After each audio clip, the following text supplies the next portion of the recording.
Greetings collectors and welcome to another Bossk's Bounty video, and welcome to the first episode of my own personal return to Tatooine. Now you're probably thinking to yourself that the two figures in front of you here have got absolutely nothing to do with Tatooine, and you would be right. But if you managed to watch my video of my huge Legacy Collection Star Wars haul that I posted a few weeks ago, I will leave a link in the description and also link a little card up there if you want to check out that video of all the figures that I managed to pick up. You will know that these two figures, yes, they do have nothing to do with Tatooine, but they are Build-A-Droid Legacy Collection figures, and the two pieces that are included with these figures make up a droid that I have the rest of the pieces for that is in Tatooine. And he's in a pretty important scene, but he is kind of a blink and you'll miss him character, but I definitely still wanted him for my Tatooine setup. So, with all that being said, if you do happen to enjoy the video, hit the like button down below, subscribe if you're new, and let's take a look at the first figure. Okay then, so the first one is the Legacy Collection Space Trooper. Now, I can't remember, but somebody told me that the head sculpt that they've used for this is based on somebody that's got something to do with Star Wars, and I honestly cannot remember, even though it was only a couple of weeks ago. That's how good my memory is. But there you see, Build-A-Droid, Droid Factory, and on the back there you go. We are going to be building R5A2, as well as taking a look at the two figures as well, because they're two pretty cool figures. But in this one, you get the head and the center foot. So that is the Space Trooper. And then we have the Imperial Evo Trooper. And he looks pretty cool as well. And on the back, we are going to be getting the right leg of R5A2. And I do have the rest of the droid. The body for it, this piece here, this was included with the Jawa and Treadwell droid. And I already have that figure twice over, but a channel member of mine wanted, you know, the Jawa and the droid that came with it, and I was happy to sell that to him for a pretty good price. I hope you're pleased with that, buddy, because essentially I just wanted that. That's all I needed, really, and I'm very happy to have that now, because now I have all of the pieces to build. What was he called again? R5A2. So that's pretty cool. Now, in the same scene in Star Wars A New Hope where we get to see R5A2, it's the scene in Star Wars A New Hope where Ben, Luke, R2-D2 and C-3PO are on their way to the Mos Eisley Cantina, and they're coming in on that land speeder and they get stopped by the Sand Troopers, and that is where you see the droid roll across. Now, you also see a droid next to him as well called R2A5, an R2 Astromech droid. He's kind of like a white and a green colour, and you can actually get that figure as well. He was included in one of those Entertainment Earth droid packs. It was like the white one that was shaped like a droid. I will show a picture just there if I can find one for you. And I do want that droid as well. I'm going to have to find him. I'm not really too interested in the others that are included in that pack, but I definitely want that one to go with this other droid that I have here. But there's the Imperial Evo Trooper, and we're going to open both of these figures up now and take a look and also build the droid. Alright then, so here is the Imperial Evo Trooper, and I've got to say, what a fantastic figure this is. He is really, really good. Of course, he lacks certain articulation because he's, you know, a pretty old figure now, so he only has swivel hips, but he has hinges on his ankles and knee joints and ball jointed elbows and shoulders and everything like that, and the paint applications on him are just great. I mean, look at his boots with a little red stripe going down there, and the shoulder pads and everything. Really, really good paint applications. And also we have paint applications on all of the accessories as well. So if we look at his larger blaster that's included, that is not just a black or grey piece of plastic. That actually has like a gunmetal grey wash on it, which is absolutely fantastic. I really wish the Vintage Collection would do that again, because recently that has been a bit slack. And also the two mini blasters that he has in his hands there, even though the left hand isn't designed too well to hold that blaster, he still holds it pretty well, but the right hand, he holds it absolutely fine. Once again, they have a sort of gunmetal grey silver wash over them, which is really, really good. And there's the piece of the droid, which we'll come to a little bit later on in the video.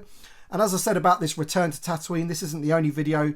I have quite a few figures that I managed to pick up in that haul which are Tatooine related, not all from the original trilogy as well. So it's going to be a fun little series that I'm going to be doing here.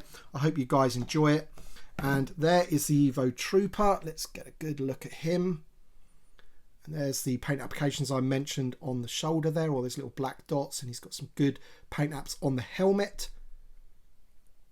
And even on his little backpack there, which is removable. Again, you know, this was probably a white piece of plastic, as you can see there, but they painted it really well. But not just one colour, it's got like a, as I say, like a wash over it, like a gunmetal grey. Really, really good. And that just slots into the back of the figure very, very nicely. As I mentioned, he only has the swivel hips, but he has decent knee joints. He has a hinge at the ankle and all the other good stuff.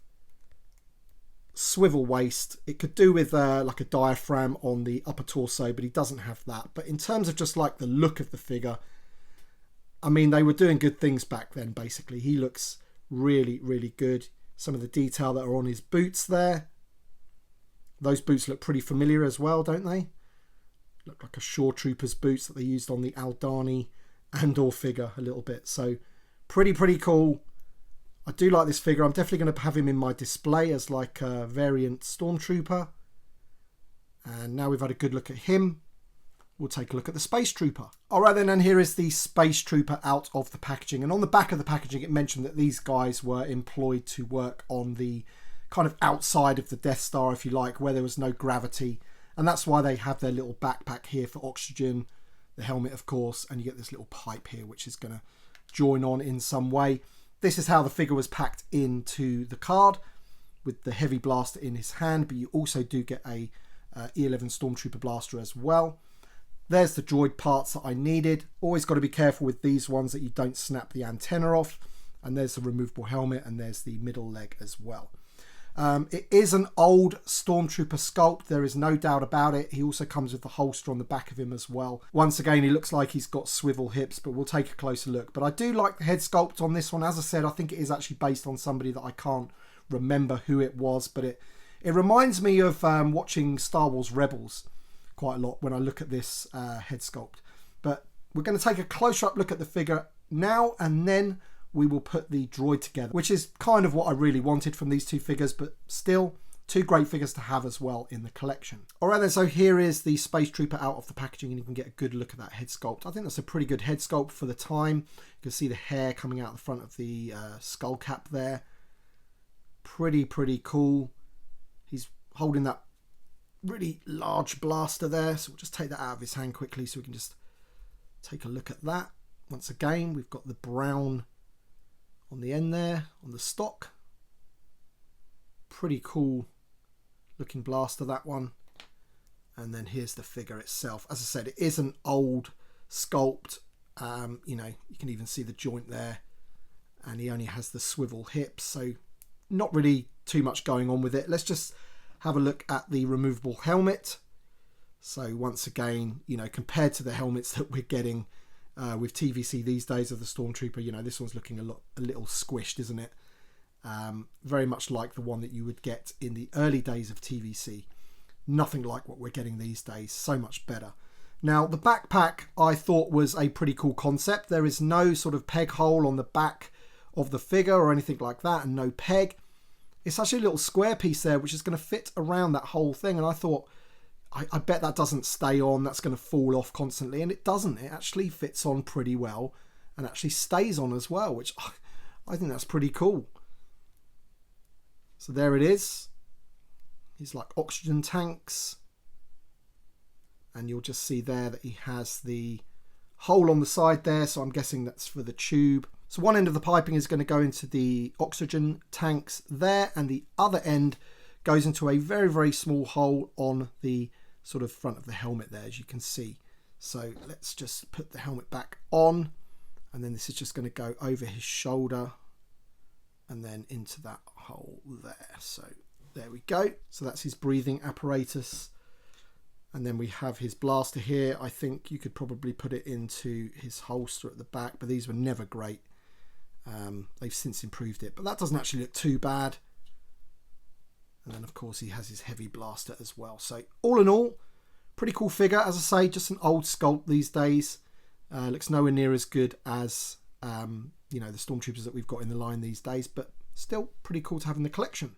Alright then, so here are all of the pieces of R5A2. I already had the leg on the left hand side there. I've had that piece for absolutely ages. And the other two parts I got today. So we've got the other leg and the head and the centre leg. So let's put him together and see what he looks like. And there he is, all built up. This is R5A2. He is from Star Wars A New Hope, from the land speeder scene with the Sand Troopers.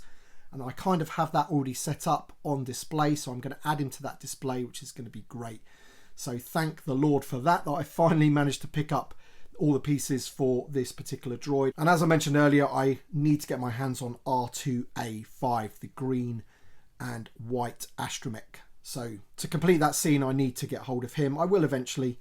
Hopefully it won't take too long, but you know, I can be patient with it. But let me know your thoughts in the comment section below. Thank you so much. And don't forget, I will be doing more of these Return to Tatooine themed episodes. I have more figures from Tatooine to open and more Legacy Collection figures in general that I managed to pick up as well. Just some ones from the Phantom Menace and things like that. Because once again, this year was the anniversary of the Phantom Menace and we didn't really get anything from it. So instead, I've managed to buy myself some things from the years gone by from the Legacy Collection, which are always good figures, so I'm looking forward to those. So let me know your thoughts in the comment section below. Thank you so much for watching. Thanks to my Patreon supporters and channel members. As always, your support means a great deal to me, so thank you so much. Thanks for watching, everybody, and we shall see you on the next one.